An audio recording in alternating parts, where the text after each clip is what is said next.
संगम नगरी प्रयागराज, जहां योगी सरकार ने पहले मदरसों की जांच के आदेश दिए थे, जिसके बाद राजनीतिक जंग छिड़ गई थी और कहीं समर्थन तो कहीं विरोध लगातार मदरसों के सर्वे पे हो रहा था। उसी बीच अब योगी सरकार का दूसरा फरमान जारी हुआ है। ऐसे में अब मदरसों के साथ साथ वक्फ बोर्ड की संपत्ति के जाँच के आदेश दिए गए हैं। ऐसे में वक्फ की संपत्ति किस तरह से अवैध कब्जे में है और किस तरह से वक्फ के अंदर कई ज़मीनें अवैध तरीके से हैं, ये दोनों मामले को देखते हुए योगी सरकार ने अब वक्फ की संपत्ति के जारी किए हैं जांच के निर्देश, जिसके बाद अब फिर से मामला गरमा गया है। और ऐसे में जब मुस्लिम समाज के लोगों से इस पर बात की गई तो उनका क्या पक्ष था, ऐसे में क्या कुछ कहना है धर्म गुरुओं का और लोगों का, आइए सुनाते हैं। किसी भी उस्ताद को या मदरसे के टीचर को इतराज़ नहीं है, इसमें हम खुश हैं, राज़ी हैं। सरकार की सहमति से किसी भी तरह अगर सरकार चाहे तो मदरसे की जांच कर ले, कोई इतराज़ हमें नहीं। वक्फ संपत्ति की बात कही जा रही है, अब जांच कराने मदरसे के साथ साथ अब वक्फ संपत्ति जितनी है उनकी जांच कराने की बात कही जा रही है। इस पर मैं भी खुश हूँ, और क्योंकि बहुत से ऐसी संपत्तियाँ हैं जिस पर गैर तरीके से लोग यूज़ कर रहे हैं। मैं ये भी चाहता हूँ, वक्फ संपत्ति पर अवैध कब्जा है और अवैध तरीके से हाँ, बहुत से लोग अवैध कब्जा कर रहे हैं और इस्तेमाल भी कर रहे हैं। तो मैं ये चाहता हूँ कि इसको साफ़ कर दिया जाए, जो चीज़ के लिए है वक्फ बोर्ड की ज़मीन वो इस्तेमाल हो। क्या लगता है इससे जो है वक्फ संपत्ति पर अवैध कब्जा या अवैध बिक्री पर रोक लग पाएगी? हमारे उत्तर प्रदेश की सरकार और हमारे मोदी जी अगर ये चाहेंगे तो ज़रूर होगा। वक्फ संपत्ति पर आपको लगता है रोक लग पाएगी? हाँ, बिल्कुल रोक लग जाएगी। अगर सरकार चाहेगी, प्रशासन साथ रहेगा तो बिल्कुल लग जाएगी।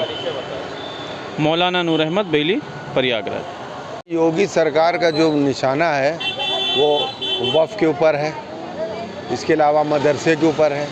हम कह रहे हैं निशाना ज़रा शिशु मंदिर के जो स्कूल हैं उनके ऊपर भी तो होना चाहिए, या खाली हम ही लोगों के ऊपर है तो जो है टोटल चाला। वक्फ की जो भी संपत्ति है वो पूरी उत्तर प्रदेश के वक्फ डिपार्टमेंट में रजिस्टर्ड है। कहा जाता है कि वक्फ की संपत्तियों पर अवैध कब्जा है और बेची जाती है, लेकिन ये बात भी सच है, कुछ बहुत सारी संपत्तियों पर अवैध कब्जा है और बेची भी जा रही है। अगर जहाँ पर अवैध कब्जा है उसको हटाया जाए और जो वक्फ की संपत्तियाँ हैं उसको बेचने के ऊपर रोक लगाया जाए, ये भी मैं। ये बताइए क्या लगता है इस निर्णय से योगी सरकार के अवैध कब्जा हटेगा और संपत्ति को रोक लगेगी बिकने पर अवैध तरीके से? भाई ये सरकार जो सोच लेती है वो कर देती है। अगर इन्होंने ये बात सोच लिया है तो ये ज़रूर करेंगे, क्योंकि जो विपक्ष है उत्तर प्रदेश का, जिसके पास सबसे ज़्यादा MLA है, वो तो बोल ही नहीं रहा है। जिसने आपका वोट लिया और हैं वो तो कुछ भी नहीं बोल रहे हैं। 34 MLA रखने के बाद वो पार्टी अगर ना बोले और आपके ऊपर जुल्म हो तो ये तो बहुत बुरी बात है। मैं जावेद उर्फी। देखिए, सभी जगह जितनी वक्फ की प्रॉपर्टी है सबकी जांच होनी चाहिए और ये सरकार की एक अच्छी पहल है। ये बताइए वक्फ प्रॉपर्टी का अवैध कब्जे की बात है, कितनी सच्चाई है? देखिए, अब ये तो खुलासा होने पे पता चलेगा। इसका जितनी भी वक्फ की प्रॉपर्टी हैं एक एक की जांच होनी चाहिए पूरी तरह से, तो उससे पता चलेगा कितनी चीज़ें अवैध हैं और कितनी नहीं हैं। क्या लगता है इस फैसले से वक्फ प्रॉपर्टी पर अवैध कब्जा और बिक्री पर रोक लग पाएगी? बिल्कुल लगनी चाहिए और सरकार की अच्छी पहल है और हम चाहते हैं सरकार से, योगी जी से, कि इसको कड़ी से कड़ी इसमें सिस्टम लाएँ। मुसाफ खान, चौक व्यापार मंडल अध्यक्ष। संगम नगरी प्रयागराज में उस समय माहौल गर्मा गया जब छात्रों ने VC की शव यात्रा निकालने की यूनिवर्सिटी में कोशिश की, जहां छात्रों द्वारा लगातार फीस वृद्धि के खिलाफ विरोध प्रदर्शन जारी है। ऐसे में छात्रों और यूनिवर्सिटी प्रशासन में जमकर नोकझोंक, हाथापाई भी हुई, जिसमें छात्रों ने उनके साथ अभद्रता करने का आरोप लगाया। ऐसे में क्या कुछ कहना है छात्र नेता सत्यम खुशवाहा का, आइए सुनाते हैं आपको। इलाहाबाद विश्वविद्यालय में 4% फीस वृद्धि की गई थी, जिसके विरोध में लगातार छात्र आमरण अनशन कर रहा है। परंतु इलाहाबाद विश्वविद्यालय कुलपति, जिसकी ममता खत्म हो चुकी, जिसका यश खत्म हो चुका है, उसने छात्रों के ऊपर मुकदमे दर्ज करवाए, छात्रों को गिरफ्तार करवाया, छात्रों के परिजनों को परेशान करवा रही है। तो जब ममता मर गई, यश मर गया, तो आज हम सब यात्रा निकाल रहे थे। परंतु इलाहाबाद जो चीफ प्रॉक्टर हर्ष कुमार अपने गुंडों के साथ आते हैं और पुलिस को भी उसमें इंगेज करते हैं। और हमको आप वीडियो के माध्यम देखेंगे कि आप किस प्रकार से मुझे मारा गया, मेरे पीठ पे लात से मारा गया, मैं गिर गया नहीं, मेरा पैर टूट जाता है, यहाँ पे मेरे साथी न होते मुझे बचाने वाले, मेरा गला दबाने का प्रयास किया गया, इस गमछे से ही मेरा वीडियो में देखें साफ किस प्रकार से मेरा गला घोटा जा रहा है, परंतु साथियों का शुक्र है कि मैं बच गया हूँ, किसी प्रकार जिंदा हूँ। मैं आपको एक चीज़ और बता दूँ कि ये लड़ाई सोचते हैं कि हाथरस की तरह ये लाश छीन के भाग जाएंगे, हमारा अर्थी छीन के भाग जाएंगे तो हम रुक जाएंगे।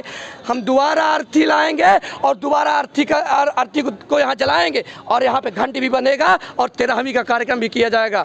आप लोग सभी लोग बता दें कि हम रुकने वाले नहीं हैं। जब तक न्याय नहीं हो जाएगा तब तक ये लड़ाई जारी रहेगी, चाहे कुछ भी कर लीजिए, कितना भी दमन कर लीजिए। आप मुझे मार सकते हैं, मुझे पीट सकते हैं, मुझे जेल में डाल सकते हैं, पर मेरे हौसलों को, मेरी लड़ाई को नहीं, क्योंकि ये लड़ाई कोई छोटी लड़ाई नहीं है। ये लड़ाई विश्वविद्यालय में प्रतिनिधि बचाने की लड़ाई है। ये लड़ाई गरीब किसान की आवाज़ को बचाने की लड़ाई है।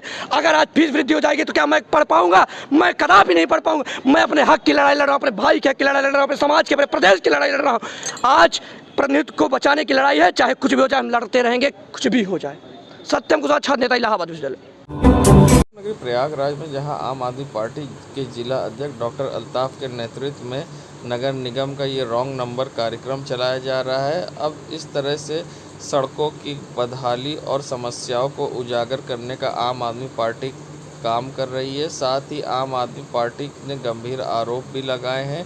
ऐसे में किस तरह से नगर निगम का रॉन्ग नंबर कार्यक्रम चलाया जा रहा है वो भी हम आपको दिखाएंगे, और क्या कुछ कहा है डॉक्टर अल्ताफ अहमद ने वो भी हम आपको आइए दिखाते हैं। कोई इंतजाम नहीं है, गौवंशों के लिए भी कोई इंतजाम नहीं है, कूड़े ऐसे खुले में पड़े हुए हैं। क्या ऐसा हमारा प्रयागराज स्मार्ट सिटी होना चाहिए? ये नगर निगम का रॉन्ग नंबर है। नगर निगम को इसको तुरंत संज्ञान में लेना चाहिए और इस जगह की मरम्मत करवाना चाहिए, और जो भी गौवंश है उसको सम्मान से काजी हाउस पहुंचाना चाहिए और उनके खाने पीने का इंतजाम करना चाहिए। ये नगर निगम का रॉन्ग नंबर है। आज प्रयागराज की सड़कों का, नालियों का, आवारा पशुओं का, गौवंशों का प्रयागराज में बहुत बुरा हाल है, बहुत ज़्यादा बुरा हाल है। नगर निगम ने अभी इस बार फिर हाउस टैक्स बढ़ा दिया इस साल, और लेकिन सुविधा नाम की कोई चीज़ नहीं दे रहा है। नगर निगम में शहर के चारों तरफ लगभग 10 किलोमीटर का नगरीय क्षेत्र बढ़ा दिया है, लेकिन आप चले जाइए तो वहाँ पर आज भी बुरे हालात हैं। वहाँ पर कहीं पर सड़कें नहीं हैं, कहीं नालियाँ नहीं हैं, कहीं पर आवारा पशु टहल रहे हैं। तो हम लोगों ने नगर निगम को जगाने के लिए और नगर निगम की कमियों को गिनाने के लिए एक मुहिम चलाई है जिसका नाम है ये रॉन्ग नंबर है। और मैं अपने प्रयागराज के जनता से भी अपील करना चाहता हूं कि आपके किसी भी गली में, मोहल्ले में कहीं सड़कें टूटी हुई हैं, नालियां बह रही हैं या कोई भी अनियमितताएं हैं जो कि नगर निगम को करना चाहिए, तो आप लोग अपना एक वीडियो बनाइए, हमें भेजिए और आपकी इस वीडियो को हम लोग नगर निगम तक पहुंचाने की कोशिश करेंगे, वहां की रोडों को बनवाने की कोशिश करेंगे। प्रयागराज में जहां आज पुलिस ने काफ़ी संख्या में मोबाइल गुमशुदा बरामद किए हैं, जिसमें आज पुलिस लाइन में प्रेस वार्ता करते हुए एसएसपी प्रयागराज ने बताया कि एसपी क्राइम के नेतृत्व में चलाए गए अभियान में करीब 135 एंड्रॉयड मोबाइल बरामद किए गए हैं, जिनकी अनुमानित कीमत करीब 20 लाख से ज़्यादा है। पुलिस ने इन सभी मोबाइल को बरामद कर उनके मालिकों को आज पुलिस लाइन में सुपुर्द किया है। साथ ही पुलिस का कहना है और भी काम चल रहा है और जल्द ही उनके मालिकों पर भी मोबाइल सुपुर्द करेंगे। ऐसे में मोबाइल मालिकों का क्या कहना था मोबाइल मिलने पर, आज सुनाते हैं क्या कहना है एसएसपी प्रयागराज का और मोबाइल मालिकों का। आज कितना मोबाइल बरामद है, किस तरह से खुलासा? एसपी क्राइम साहब के नेतृत्व में जो हमारी सर्विलांस टीम है उसने सराहनीय कार्य करते हुए विभिन्न लोगों के जो गुमशुदा मोबाइल फ़ोन कहीं गिर गए, कहीं छूट गए, ऐसे मोबाइल फ़ोनों की तलाश करके आज कुल 135 मोबाइल इन्होंने बरामद किए हैं, जिसकी अनुमानित कीमत 20 लाख रुपए से ज़्यादा है। सभी स्मार्टफोन्स हैं।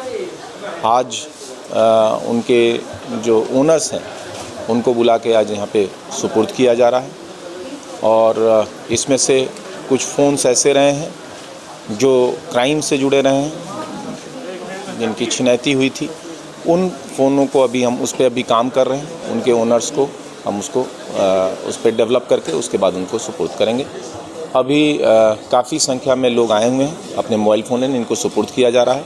इस तरह एक सराहनीय कार्य करते हुए टीम ने 135 स्मार्टफोन्स अनुमानित लागत लगभग 20 लाख रुपए की बरामद की है। जी, मेरा मोबाइल खोया था 30 मई को सुबह 7:59 पे एग्जैक्टली, और हम अपने मतलब जॉब से वापस आ रहे थे तब खो गया था स्टेशन पे। और वो मतलब वहाँ वाले स्टेशन है जो रोशन बाग का मेन स्टेशन है 1 नंबर, और अब मुझे मिला है इतने महीने बाद, तो मुझे अच्छा ही लग रहा है। उज़्मा। आपका मोबाइल कब खोया था, कहाँ से खोया था और मोबाइल मिला, कैसा लग रहा है? मिला मोबाइल अच्छा तो लग रहा है, पर जो मन में हमारी बातें हैं वो अभी भी हमें अच्छा नहीं लग रही कि मेरी मोबाइल मेरे घर से खोई है, और वो मुझे मालूम होना चाहिए कि मोबाइल मेरी कौन ले गया था। घर के अंदर से, ये तकरीबन 3 महीना पहले आपने कंप्लेंट की थी? आपने कंप्लेंट की थी। कहाँ करी थी? ये एसएसबी ऑफिस से, किस थाने से आप? सरायनाथ थाने से। क्या नाम है आपका? मेरा नाम शिवजीत मौर्य है। संगम नगरी प्रयागराज, जहां फीस वृद्धि के खिलाफ लगातार इलाहाबाद विश्वविद्यालय के छात्र प्रदर्शन कर रहे हैं, ऐसे में कांग्रेस के प्रदेश प्रवक्ता सैयद साहब ने छात्रों का समर्थन किया है और साथ ही उन्होंने फीस वृद्धि को लेकर सरकार पर निशाना साधा है। तो वहीं दूसरी तरफ नगर निगम के द्वारा बढ़ाए गए हाउस टैक्स और वाटर टैक्स को लेकर भी निशाना साधा है। क्या कुछ कहा है, आइए सुनाते हैं आपको। मुझे अच्छी तरह याद है जब हम लोग इलाहाबाद यूनिवर्सिटी में पॉलिटिक्स करते थे तो फीस वृद्धि के खिलाफ एक बहुत बड़ा आंदोलन चला था, जन आंदोलन। उसमें इलाहाबाद यूनिवर्सिटी के सारे छात्र नेता जेल चले गए थे। तब स्टेट यूनिवर्सिटी हुआ करती थी, तब 1 रुपया फ़ीस बढ़ी थी। आज सेंट्रल यूनिवर्सिटी लड़कों पे फीस बढ़ाकर, नगर निगम में टैक्स बढ़ाकर, जलकल बढ़ाकर ये सरकार संदेश देना चाहती है कि हम सबका बाज़ारीकरण करना चाहते हैं। हमारा ये कहना है कि 2 चीज़ें को सरकार को जनता के बोझ नहीं डालना चाहिए। एक तो हेल्थ पर नहीं डालना चाहिए और एक एजुकेशन पे नहीं डालना चाहिए। और ये सरकार आंख बंद करके फ़ैसला कर रही है। इसलिए आज नौजवान जो वहाँ उतरा हुआ है, वहाँ इस आंदोलन कर रहा है इसी बात को लेकर कि हमारी फ़ीस जो बढ़ाई गई वो गलत है। इसी तरह नगर निगम में भी 4 गुना टैक्स बढ़ा दिए गए। सरकार जनता से टैक्स वसूल कर इनके पैसे को, अपने पूंजीपतियों मित्रों को बैंक के ज़रिए अमीर बनाना चाहती है और इसलिए ये इस दिशा में काम कर रही है। आज नौजवान आत्मदाह करने पर मजबूर हो गया है। मैं ये कहना चाहता हूँ कि नौजवानों को इससे मुक्त रखना चाहिए और सरकार को इस दिशा में काम करना चाहिए। महंगाई आप देख रहे हैं बेतहाशा बढ़ रही है, बेरोज़गारी बढ़ रही है, लड़का पढ़ने के बाद भी नौकरी नहीं पा रहा है। तब हमें ऐसे में हम इस आंदोलन का समर्थन करते हैं और आने वाला दिनों में हम इस आंदोलन के साथ खड़े होंगे। संगम नगरी प्रयागराज गजोधर के नाम से मशहूर कॉमेडियन राजू श्रीवास्तव का जाना संगम नगरी को आहत कर गया। हर कोई उनके अभिनय और व्यक्तित्व की खूबियों को याद करता, दोहराता और दुखी हो रहा है। ऐसे में पुराने शहर में आज कांग्रेस के नेताओं ने सड़कों पर निकलकर हाथों में राजू श्रीवास्तव का पोस्टर लेकर उनको याद किया और कहा, प्रयागराज को रुलाकर चले गए राजू श्रीवास्तव और अब उनके जैसा कोई नहीं आ सकता। ऐसे में कैंडल मार्च निकालकर कांग्रेसियों ने राजू श्रीवास्तव को श्रद्धांजलि दी है और साथ ही उनको याद करते हुए राजू श्रीवास्तव अमर रहे के नारे भी लगाए गए। इस मौके पर सैकड़ों की तादाद में लोग शामिल हुए और कैंडल मार्च निकाला गया, सैकड़ों की तादाद में लोग शामिल हुए और कॉमेडियन राजू श्रीवास्तव को श्रद्धांजलि दी।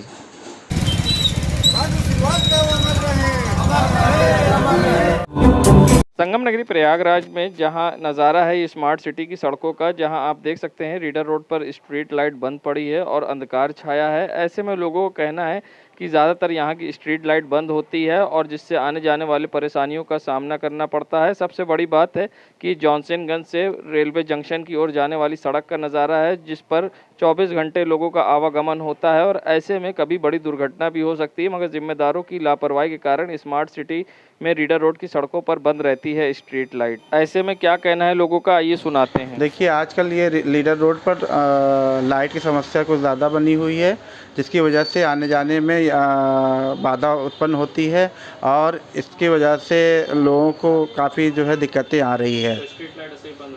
स्ट्रीट लाइट जो है आती जाती रहती है लेकिन ज़्यादा करके बंद अभी इस मतलब इधर करके बंद रहती है ज़्यादातर करके जी।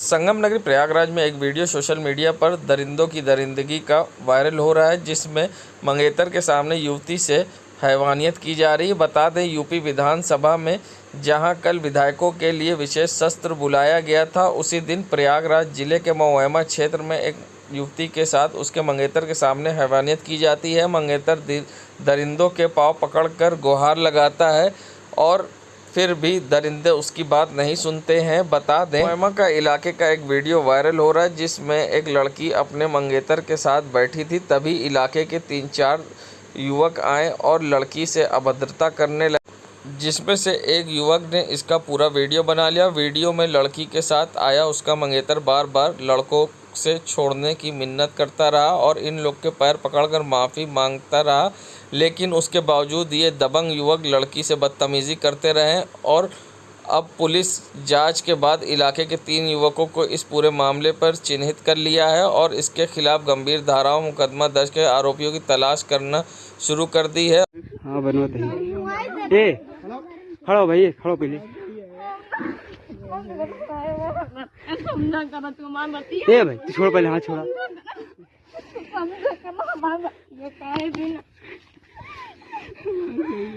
ये छोड़, पैर छोड़े पहले, पैर छोड़, पैर छोड़। अरे कहाँ है? सामने खड़ा हो पहले।